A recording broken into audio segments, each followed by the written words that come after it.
ಎಲ್ಲರಿಗೂ ನಮಸ್ಕಾರ. ನಾವು ಇಂದು ಗಣಿತದ ಒಂದು ಸೂತ್ರದ ಸಹಾಯದಿಂದ ಯಾವ ರೀತಿ ನಾವು ಲೆಕ್ಕಗಳನ್ನು ಬಿಡಿಸಬೇಕು ಅನ್ನೋದರ ಬಗ್ಗೆ ಕಲಿಯೋಣ. ಇದೊಂದು ಶಾರ್ಟ್ ಟ್ರಿಕ್. ಈ ಒಂದು ಟ್ರಿಕ್ದ ಹೆಸರೇ, ಇದು ವೇದಿಕ್ ಮ್ಯಾಥ್ಸಲ್ಲಿ ಬರುವಂಥ ಒಂದು ಟ್ರಿಕ್. ಈ ಟ್ರಿಕ್ದ ಹೆಸರೇ ಏಕಾಧಿಕೇನ ಪೂರ್ವೇಣ. ಈ ಒಂದು ವೇದಿಕ್ ಗಣಿತದಲ್ಲಿ ಬರುವಂಥ ಒಂದು ಸೂತ್ರ. ಏಕಾಧಿಕೇನ ಪೂರ್ವೇಣ ಅಂದರೆ ಏನಂದರೆ, ಯಾವುದೇ ಒಂದು ವರ್ಗ ಸಂಖ್ಯೆ ಕೊನೆಯಲ್ಲಿ 5 ಬರುವಂಥ ವರ್ಗ ಸಂಖ್ಯೆಯನ್ನು ಯಾವ ರೀತಿ ನಾವು ಕಂಡುಹಿಡಿಬೋದು, ಈಸಿ ಸರಳ ವಿಧಾನದಿಂದ ಕಂಡುಹಿಡಿಬೋದು ಅನ್ನೋದ್ರ ಬಗ್ಗೆ ಇಲ್ಲಿ ಕಲಿಯೋಣ. ಸೊ ಮೊದಲನೇದಾಗಿ ಒಂದು 2 ಉದಾಹರಣೆಗಳ ಮೂಲಕ ನಾವು ಬಿಡಿಸೋಣ. ಸೊ ಒಂದನೇದು ಉದಾಹರಣೆ 45 × 45, 45 × 45ರ ವರ್ಗವನ್ನು ನಾವು ಯಾವ ರೀತಿ ಒಂದು ಏಕಾಧಿಕೇನ ಪೂರ್ವೇಣ ಒಂದು ಸೂತ್ರ ಸಹಾಯದಿಂದ ಕಂಡುಹಿಡಿಬೋದು. ಇದಕ್ಕೆ ಸೂತ್ರವನ್ನು ಯಾವ ರೀತಿ ಮಾಡ್ಬೇಕಂದ್ರೆ, ಮೊದಲ 5 × 5 ಗುಣಿಸ್ಬೇಕು. 5 ಎಲ್ಲೇ ಎಷ್ಟಪ್ಪ? ಸೊ 25. 5 ಎಲ್ಲೇ ಎಷ್ಟು ಹೇಳ್ರಿ? 25. ಸೊ ಅದನ್ನು ಕೊನೆಯಲ್ಲಿ ಇಡಬೇಕು. ಸೊ ಇದು 4 ಇದೆಯಲ್ಲ, 4ಕ್ಕೆ +1, ಈ ಕಡೆ 4ಕ್ಕೆ +1 ಮಾಡಬೇಕು 5. ಸೊ 4 ಎಲ್ಲೇ, ಸೊ 4 ಎಲ್ಲೇ ಎಷ್ಟು?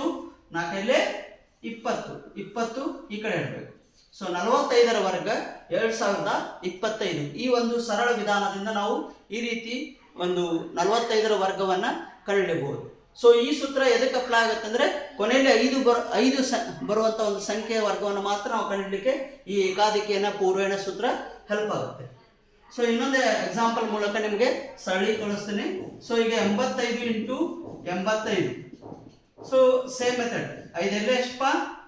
5 ಎಲ್ಲೇ 25. 25 ಸೈಡ್ ಇರಬೇಕು ಈ ಕಡೆ. ಸೊ ಅದೇ ರೀತಿ 8 ಇದೆಯಲ್ಲ, ಇದು +1 ಆ್ಯಡ್ ಮಾಡಬೇಕು. 9, 8 9. ಸೊ 8 9 ಎಷ್ಟಪ್ಪ? 8 9 72. ಸೊ 7225. 85ರ ವರ್ಗ 7225. ಈ ರೀತಿ ಒಂದು ಸೂತ್ರದ ಸಹಾಯದಿಂದ ಅತ್ಯಂತ ಸರಳ ರೀತಿಯಲ್ಲಿ ನಾವು ಕಂಡುಹಿಡಿಬಹುದು. ಸೊ ಇದು ಎಲ್ಲ ಕೊನೆಯಲ್ಲಿ 5 ಬರುವಂಥ ಎಲ್ಲ ಸಂಖ್ಯೆಗಳಿಗೆ ಅಪ್ಲೈ ಆಗುತ್ತೆ. So next 105. ಸೊ 105 × 105 ಈ ಒಂದು ಎಕ್ಸಾಂಪಲ್ ಮೂಡ್ ಮಾಡೋಣ. 5 ಎಲ್ಲೇ ಗುಣಿಸ್ರಿ. 5 ಎಲ್ಲೇ ಎಷ್ಟು ಹೇಳ್ರಿ?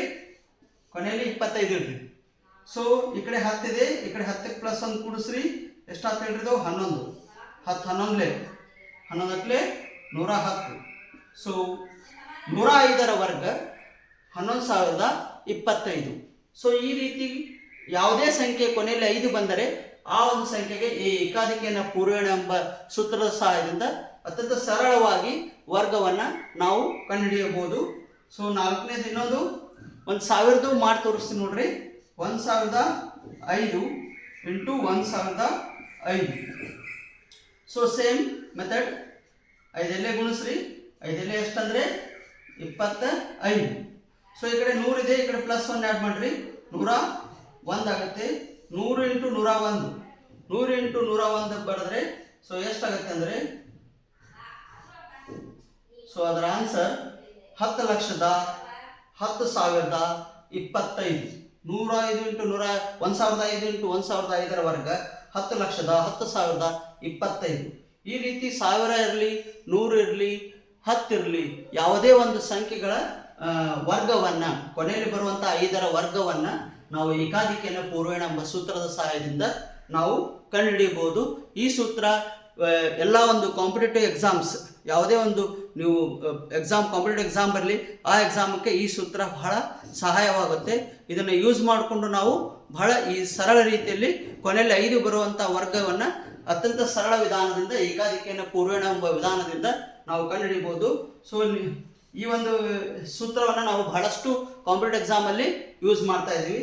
ಕೊನೆಗೆ ನಿಮಗೊಂದು ಸಣ್ಣದಾದೊಂದು ಎಕ್ಸಾಂಪಲ್ ಕೊಡ್ತೀನಿ. ಸೊ ಅದರ ಒಂದು ವರ್ಗವನ್ನು ನೀವು ಕಮೆಂಟ್ ಬಾಕ್ಸಲ್ಲಿ ಕಂಡುಹಿಡಿದು ಆನ್ಸರ್ ಮಾಡಿರಿ. ಅದೇ ರೀತಿ ನನ್ನ ಒಂದು ಯೂಟ್ಯೂಬ್ ಚಾನಲನ್ನು ಶೇರ್ ಮಾಡಿ ಒಳ್ಳೆಯ ಒಂದು ವಿದ್ಯಾರ್ಥಿಗಳಿಗೆ ಒಳ್ಳೆಯ ಒಂದು ವಿಷಯವನ್ನು ಮುಟ್ಟಿಸಿದ ಹಾಗೆ ಆಗುತ್ತೆ. ಎಲ್ಲರಿಗೂ ಈ ಒಂದು ಸೂತ್ರವನ್ನು ತೆಗೆದುಕೊಂಡದಕ್ಕಾಗಿ ಧನ್ಯವಾದ.